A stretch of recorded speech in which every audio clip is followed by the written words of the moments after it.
Hello everybody, Shaziz here. No, over here. Yeah, right here. There you go. Okay, hi. Okay, I got a stupid question. So what I did was, I smashed this alarm clock here, right? And I pulled this power supply out. My stupid question is,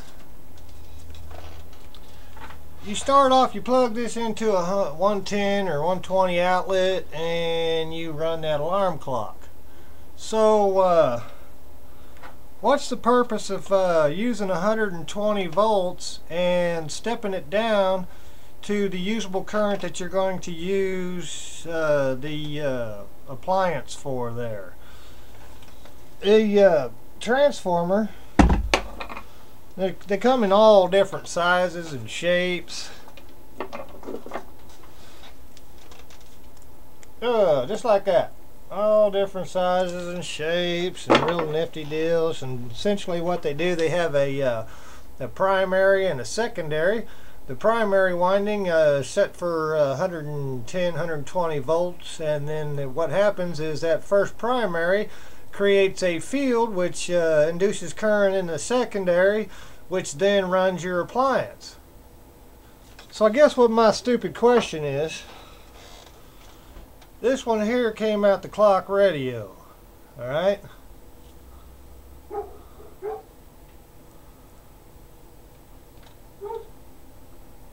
Looky there.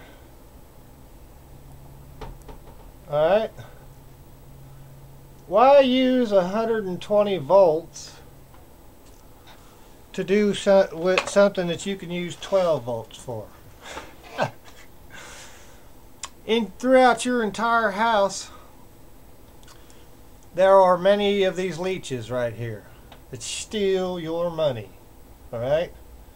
Cost you whatever it takes to run 120 volts AC just to bring it down and turn it into anywhere from 12 volts to 9 volts to 6 volts to 5 volts to 3 volts.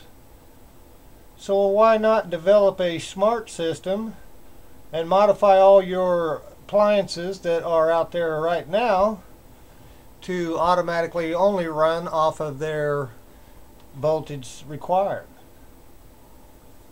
Just a stupid question.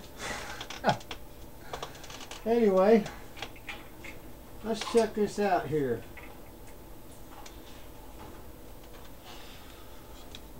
Got my trusty old voltmeter out.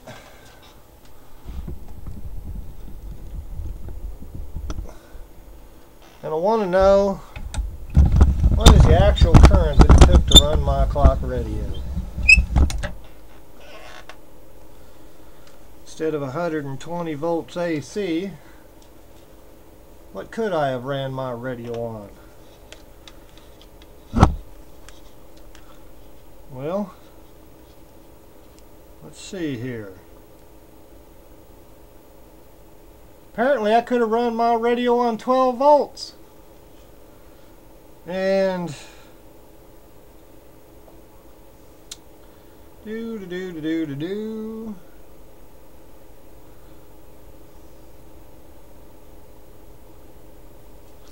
okay, let me hold these wires in. I'll be nasty about it. 5.8 volts. 0.58, 5.8. Alright, so let's go with the highest one. 12 volts.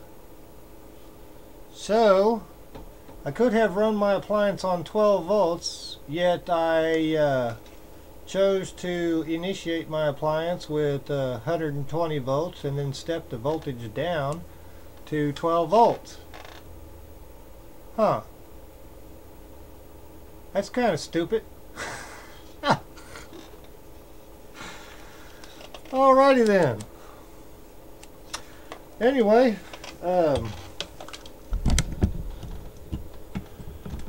so I submit that if all hell breaks loose and you lose the power grid, really ain't a whole lot to stress over, because it's really easy to get 12 volts.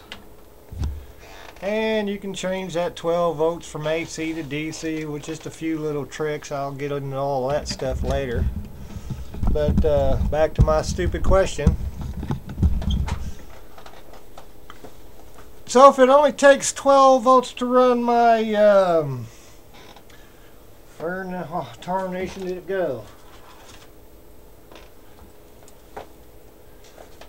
If it only takes 12 volts to run my clock radio, why is it that I'm spending the money that it takes to run 120 volts? Why couldn't I just find a battery, good 9-volt battery,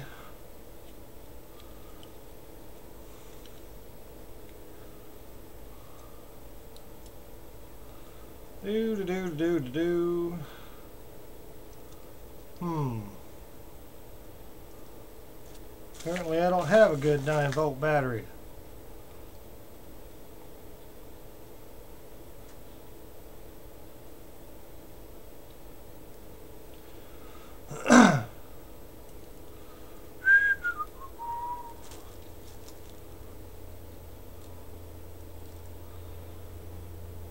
Okay, well I can get it to light up some. Can't get to light up all of it.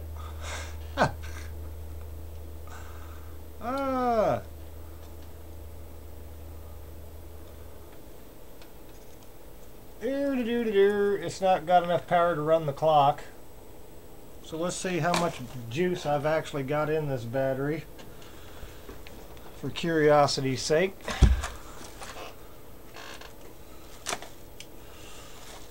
I'm so unorganized today.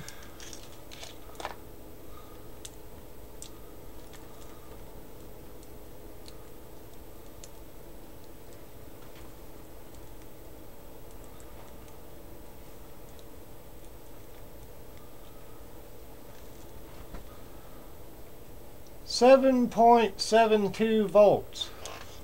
Any of y'all out there got a 9-volt battery? It's all in the name of science. We got to figure this out.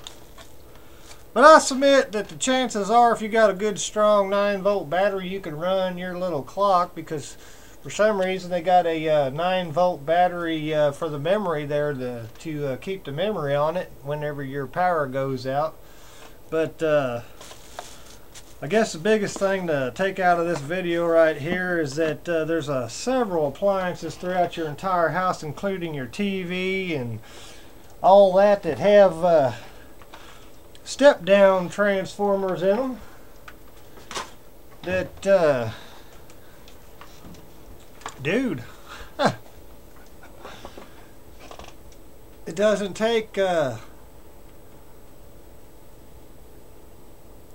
120 volts AC and a genius to realize that you can run your appliances on less voltage. So these leeches right here, they're stealing your money. Peace and love, everybody. More to come. That was just a little quick note on how to keep from getting ripped off. Anytime you're inside of an electrical appliance, always practice safety. But you can see that I've got this plugged in, and it's not enough voltage there to hurt me. But there's enough voltage in there to light up this little 12-volt light bulb. Alright, peace everybody. Okay, a little short addendum here. I still got this thing plugged in, but let me see. Make sure that you know it's still plugged in. Do. Okay, it's still plugged in. Yeah. Anyway, essentially what I wanted to say here is one of the reasons why this causes you to waste more energy is because you're losing a lot of energy via heat loss, because these things begin to get warm after they've been plugged in for a while, and so that kind of basically wastes some energy there. And then you're using a whole 120 volts, 110 to 120 volts AC, depending on which part of the world you're in. depending on what current you got. Anyway, you're using that much current just to run a simple little 12 volt system, when if it was done right, you just use what you used, period. Instead of paying the man for something that you didn't need. When you take these apart, take your little voltmeter and measure out what it actually takes to run that appliance right there, and set your system up according, and then you won't be wasting so much energy. So if worst case scenario come around, the lights go out, all you got to do is flip over to your non-grid system, and bam, you still got all the luxuries of home. Anyway, that's all I got for this video. Peace and love, everybody. Stay tuned, because I got a lot of crazy madness coming up and all that kind of jazz. So if you like this, give me the old thumbs up. If you hate it, give me the thumbs down. Peace out.